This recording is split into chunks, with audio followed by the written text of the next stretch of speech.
रुला देने वाली कहानी। कल्पना एक मध्यम वर्गीय परिवार से थी जिसने अपनी संतानक की पढ़ाई पूरी कर ली थी और अब वो अपने घर पर ही छोटे बच्चों को ट्यूशन पढ़ाती थी। कल्पना का रंग गोरा था और वह देखने में बिल्कुल गुड़िया की तरह थी। कल्पना के माता पिता उसकी शादी के लिए एक अच्छे लड़के की तलाश कर रहे थे। तभी कल्पना के मामा एक लड़के के बारे में बताते हैं। वो कहते हैं कि लड़के का नाम राहुल है, वह किसी कंपनी में मैनेजर के पद पर है और महीने के 70,000 कमाता है। कल्पना के माता पिता ने लड़के की फोटो देखी तो उन्हें लड़का पसंद आ गया। जब कल्पना की मां ने कल्पना को लड़के की तस्वीर दिखाई तो कल्पना ने कहा, जब आप दोनों को लड़का पसंद है तो मुझे भी पसंद है। अब लड़का और लड़की वालों के परिवार ने मिलकर शादी की तारीख तय कर दी। कल्पना के माता पिता बहुत खुश थे। उनकी बेटी की शादी एक अच्छे घर में हो रही है। पूरे धूमधाम से कल्पना की शादी हो गई।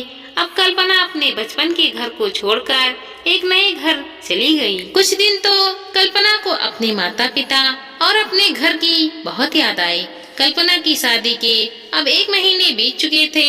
अब उसके पति राहुल पहले जैसा व्यवहार कल्पना के साथ नहीं करता था। कल्पना से वो चिड़चिड़ा सा रहता था। राहुल अब ना पहले जैसा कल्पना को प्यार करता और ना ही उसकी बातों को मानता। कल्पना को समझ नहीं आ रहा था कि वो क्या करे। वो बस रोकर अपने दर्द को कम करने की कोशिश करती। एक दिन कल्पना को पता चला कि राहुल सिगरेट पीने के बहाने छत पर जाता और किसी लड़की से बात करता है। जब कल्पना ने राहुल से पूछा कि आप रोजाना छत पर जाकर किससे बात करते हो, तो इस पे राहुल ने जवाब दिया कि वो मेरे ऑफिस के फ्रेंड हैं, बस उसी से बात करता हूँ और तुम अपने काम से मतलब रखो, ज्यादा सीआईडी बनने की जरूरत नहीं है। होली का दिन था। राहुल के कुछ दोस्त उसके घर पे आए थे। सभी ने घर पर पार्टी की। उस दिन राहुल के एक दोस्त ने थोड़ी ज्यादा ड्रिंक कर ली थी और उसने नशे में कल्पना के सामने जाकर कहा, भाभी आप इतनी प्यारी और मासूम हो, फिर भी राहुल भाई दिन भर उसी घमंडी नेहा से बात करते रहते हैं। लगता है कि आप राहुल भाई का सही से ख्याल नहीं रखती। ये सुनकर कल्पना का शक अब यकीन में बन चुका था। अगली सुबह जब कल्पना ने राहुल से पूछा कि ये नेहा कौन है और क्या लगती है आपकी, राहुल मैं तुम्हें क्या बताऊं कल्पना, मैं बीवी हूँ आपकी। राहुल देखो तुमसे पहले वो मेरी लाइफ में आई कल्पना, तो फिर मुझसे शादी क्यों की। राहुल बस तुम अच्छी लगी इसीलिए शादी कर ली।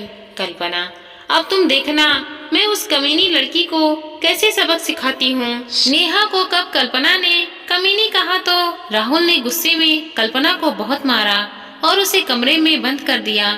कल्पना की सास को सब पता था, फिर भी वह अपने बेटे के सामने एक शब्द भी नहीं बोलती थी। शाम को जब राहुल आया तब उसने रूम का दरवाजा खोला। उस दिन कल्पना की तबीयत खराब हो गई, फिर भी उसी हालत में उसने खाना बनवाया। कल्पना ये सारी बात अपनी माँ को बताना चाहती थी, लेकिन चाहकर भी वह बता नहीं पा रही थी, क्योंकि वह जानती थी कि अगर उसके माता पिता को ये सब बात पता चलेगा तो वह परेशान हो जाएंगे। राहुल अब कल्पना के साथ नौकरानी जैसा व्यवहार करने लगा। छोटी छोटी बातों पे उसे मारता। कल्पना अब धीरे धीरे डिप्रेशन का शिकार होने लगी। उसके दिमाग में गलत गलत ख्याल आने लगा। अब वो न समय पर खाना खाती और न ही किसी से बात करती। आखिरकार एक दिन कल्पना ने रूम में फांसी लगाकर आत्महत्या कर ली। कल्पना ने आत्महत्या का कारण किसी को नहीं बताया, लेकिन उसकी सास को पता था कि कल्पना ने आत्महत्या क्यों की। दूसरी तरफ कल्पना के माता पिता का रो रो कर बुरा हाल हो गया। कल्पना की माँ ने पुलिस को आत्महत्या के कारण उसके ससुराल वालों को बताया। पुलिस राहुल और उसके माता पिता को गिरफ्तार कर ले गए, लेकिन पैसों के दम पर कुछ दिनों में ही राहुल और उसके माता पिता जेल से छूट गए। जीवन में अक्सर अच्छे दिखने वाले इंसान अच्छे नहीं होते, उनके अंदर कहीं ना कहीं बुराई छिपी होती है और वही बुराई किसी की जिंदगी को बर्बाद कर देती है। ऐसा ही कुछ कल्पना के साथ हुआ था। दोस्तों, हमारी ये छोटी सी कहानी आपको अच्छी लगी हो तो शेयर करें, लाइक करें और कमेंट करें। धन्यवाद दोस्तों।